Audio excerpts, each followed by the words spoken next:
Baik teman-teman, selamat datang di kelompok 3, di mana anggotanya yaitu anggota pertama dengan Bapak Ahmad Said Hidayat, anggota kedua yaitu dengan Bapak Edwin Suryadi Fajar, anggota ketiga Ika Wandari, dan anggota keempat Agung Setiawan.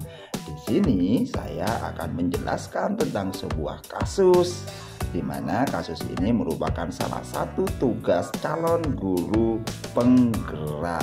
Selamat menikmati ya.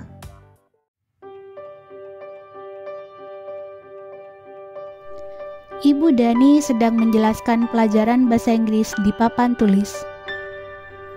Namun beliau memperhatikan bahwa Fajar malah tidur-tiduran dan tampak acuh tak acuh pada pelajarannya. Fajar, coba jawab pertanyaan nomor 3. Maju ke depan dan kerjakan di papan tulis. Fajar pun tampak malas-malasan maju ke depan. Dan sesampai di depan papan tulis pun, Fajar hanya diam terpaku, sambil memegang buku bahasa Inggrisnya dan memainkan spidol di tangannya. Ayo Fajar, makanya jangan tidur-tiduran. Lain kali perhatikan. Sudah sana, duduk kembali. Kira-kira siapa yang bisa? Fajar pun kembali duduk di bangkunya. Hal seperti ini sudah sering kali terjadi pada Fajar. Seperti tidak memperhatikan, acuh tak acuh, dan nilai-nilainya pun tidak terlalu baik untuk pelajaran bahasa Inggris. Pada saat ditegur oleh Bu Dani, Fajar hanya menjawab, "Tidak tahu, Bu." Ibu Dani pun menjawab lirih, "Gimana kamu Fajar? Kamu tidak kasihan sama ibu ya? Ibu sudah capek-capek mengajar kamu, tidak kasihan sama ibu." Dan Fajar pun diam membisu. Baik teman-teman, dari deskripsi yang sudah dibacakan tadi, nah yang pertama, posisi kontrol apa yang diambil oleh Ibu Dani dalam pendekatannya kepada Fajar? Nah, posisi kontrol yang diambil oleh Ibu Dani dalam pendekatannya ketika menghadapi Fajar adalah Ibu Dani memposisikan diri sebagai pembuat merasa bersalah. Hal ini dapat ditunjukkan dari kata-kata Ibu Dani agar Fajar merasa bersalah atas apa yang telah dia perbuat. Kata-kata yang dilontarkan oleh Ibu Dani agar Fajar merasa bersalah adalah, "Gimana kamu Fajar? Kamu tidak kasihan sama ibu ya? Ibu sudah capek-capek mengajarkan kamu. Tidak kasihan sama ibu?" Dan nada yang dipilih oleh Ibu Dani adalah nada yang lirih agar Fajar semakin merasa bersalah atas tindakannya tersebut. Nah, yang kedua yaitu tentang kebutuhan.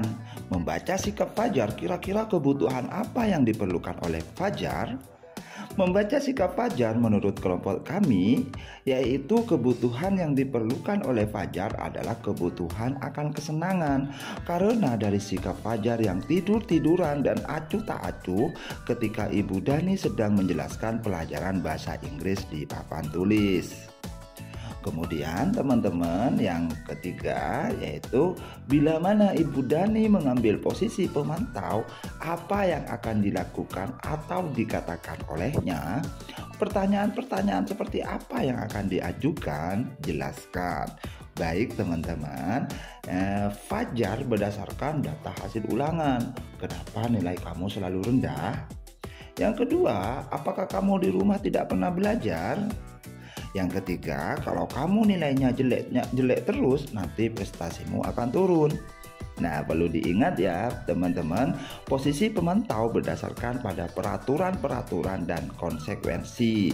Dengan menggunakan sanksi atau konsekuensi, kita dapat memisahkan hubungan pribadi kita dengan murid, di mana kita ketahui kalau konsekuensi dari nilai jelek atau tidak belajar itu konsekuensinya jelek. Kemudian kalau nilainya jelek maka prestasinya akan turun. Kemudian yang keempat yaitu tentang tindak lanjut teman-teman. Nah, apabila Anda adalah kepala sekolah di sekolah Fajar dan mengetahui hal ini, bagaimana tindak lanjut Anda?